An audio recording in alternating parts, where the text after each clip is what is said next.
I met the love of my life. 10 minutes later, I lost her.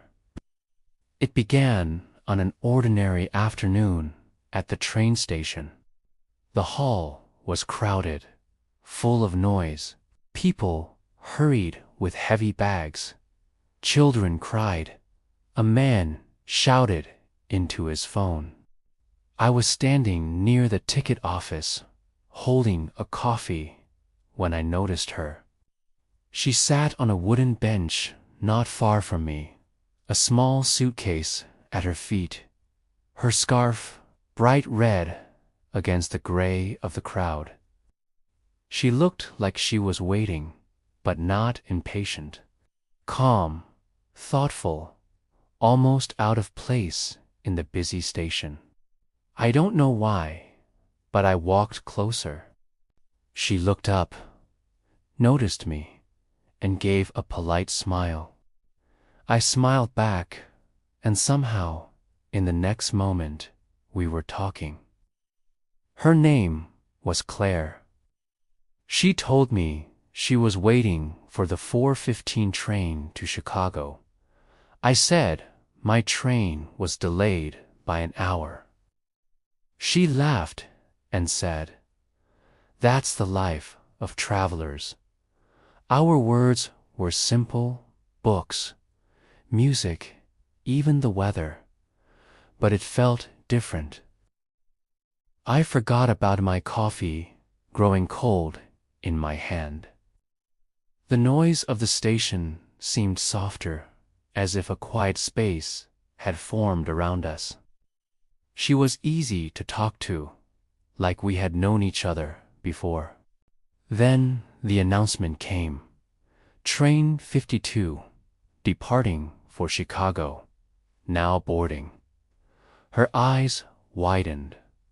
She stood up, grabbed her suitcase, and smiled one last time. I wanted to ask for her phone number. I wanted to stop her, but the words stuck in my throat. And then she was gone, swallowed by the moving sea of people. I ran toward the platform, but it was too late. The train was already pulling away. I stood there, breathless, watching it disappear, feeling like something important had slipped through my fingers. The next day, I went back to the station. I told myself it was for no reason, just to walk. But deep down, I hoped. I looked at the benches, the ticket hall, the little coffee shop near the entrance. She wasn't there. I returned the day after, and the day after that.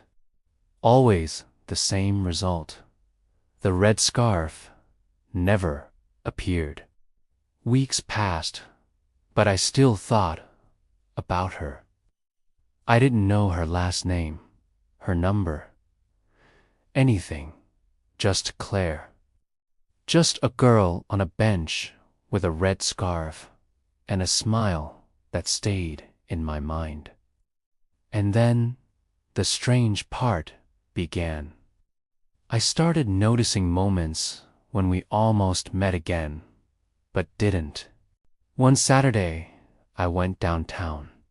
I stepped into a small bookstore, the kind with narrow aisles and tall shelves.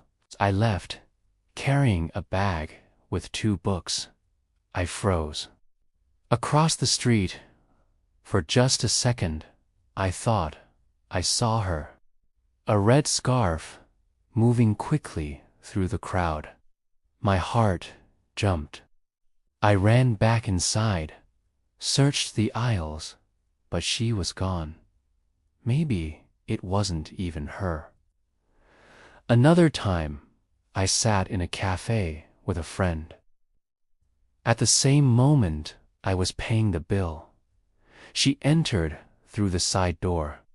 I didn't notice then, but later, The waiter said, "Funny, 2 customers asked for the same corner table. Just one after the other." My chest felt tight. Had it been her? At a music festival that summer, I stood near the stage. Behind me, someone laughed. It was a laugh I knew, light, warm, familiar. I turned, but the lights were blinding. When my eyes cleared, the crowd had shifted. Whoever it was, she was gone. It kept happening. On a rainy day, I took a bus. Through the foggy window, I thought I saw her walking with an umbrella. At Christmas, in the busy mall, I thought I heard her voice near the toy shop. But when I turned, there were only strangers. Each time, my heart raced. Each time, I was too late. It felt like a game of fate. One step left, 1 minute sooner, and I would have found her. But no, always a missed chance. Always just out of reach. Still, I hoped. Maybe one day our paths would meet again. And then, one winter morning, something unexpected happened. I was walking through the park. Snow covered the ground, soft and clean, and my cane tapped against the cobblestones as I followed the path. The trees were bare, the air sharp with cold. I didn't expect to hear anything but the wind. But then I heard music. It was faint at first, thin and broken. I thought it was a trick of the air. But as I moved closer, the sound grew stronger. There, under a large tree, stood an old upright piano. Everyone in the neighborhood knew it, abandoned, weathered, left to rot in the park for years. And yet, someone was playing it. A young girl sat on the bench, her long brown hair tied back, her sweater loose on her thin shoulders.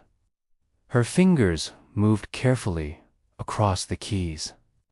Some of the notes were dead, silent. Others rang out sharp and strange. But she avoided the broken ones, weaving music from what was left. It was imperfect, patched together, but somehow whole. I stopped walking. I listened. One by one, others did too. A woman with 2 children paused, adjusting her scarf. A runner pulled out his headphones. A young man with a grocery bag leaned against the lamppost. People slowed, turned, gathered. The girl's hands trembled at first. She had not expected an audience. But as she played, her fear faded. She straightened her back. Her movements grew steady. Her music stronger. Dust rose from the keys, shining in the low sunlight. The wood of the piano, cracked and faded, seemed to vibrate with memory. The instrument, forgotten and neglected, became alive again. Someone clapped softly. Another joined. Soon, a gentle wave of applause surrounded her. The girl froze, surprised, her hands above the keys. And in that silence, I saw something change in her eyes. She realized that she mattered. I stood among the listeners, quiet, my cane resting at my side. I hadn't planned to stop. I hadn't planned to listen. Yet here I was, caught by the fragile beauty of her song. And then I looked across the crowd. For a heartbeat, I thought my mind was playing tricks again. A flash of red, bright against the pale snow. My breath caught. It was her. Claire. She stood on the other side of the path, her eyes fixed on the girl at the piano. The same Claire I had lost years ago in a train station now stood only steps away, close enough to touch, and yet once again separated from me by a moving sea of people. I froze when I saw her, the red scarf, the same face I had carried in my mind for years. Claire. She stood across the path, watching the girl at the piano. For a moment, it felt unreal. My breath caught in my throat. The world seemed to shrink until there was only me, the music, and her. I stepped forward. My cane tapped on the stones. People were clapping, shifting, moving closer to the girl. I tried to push through the crowd, but every step was blocked. A woman stopped with a stroller. Two men laughed as they clapped, not noticing me. I tried to go around. But when I reached the other side of the path, she was gone. I searched the benches, the trees, the park gates. Nothing. Only strangers. The red scarf had disappeared once more. It was the station all over again. My chest felt heavy, as if fate was playing with me. That night, I could not sleep. I lay awake, staring at the ceiling, replaying the image of her face. She had been real, not a memory, not a trick. Claire was here, in this city, and I had lost her again. The next morning, I made a decision. I could not keep waiting for chance. If I wanted to find her, I had to act. So I went to see a detective. His office was small, with stacks of old files and the smell of coffee that had been sitting too long. He was a middle-aged man, neat suit, sharp eyes. He looked at me carefully as I sat down. "What can I do for you?" he asked. I told him everything about the train station, about the 10 minutes that had changed my life, about the weeks I had spent returning to the same bench, hoping, about the red scarves that had tricked me again and again, about the park, the girl at the piano, and the moment I finally saw Claire again, only to lose her once more. The detective listened without interrupting. His face gave nothing away. When I finished, there was a long silence. "You met her for 10 minutes, he said at last. "Yes," I answered. "And you've been looking for her all this time?" "Yes." He leaned back in his chair, folding his hands.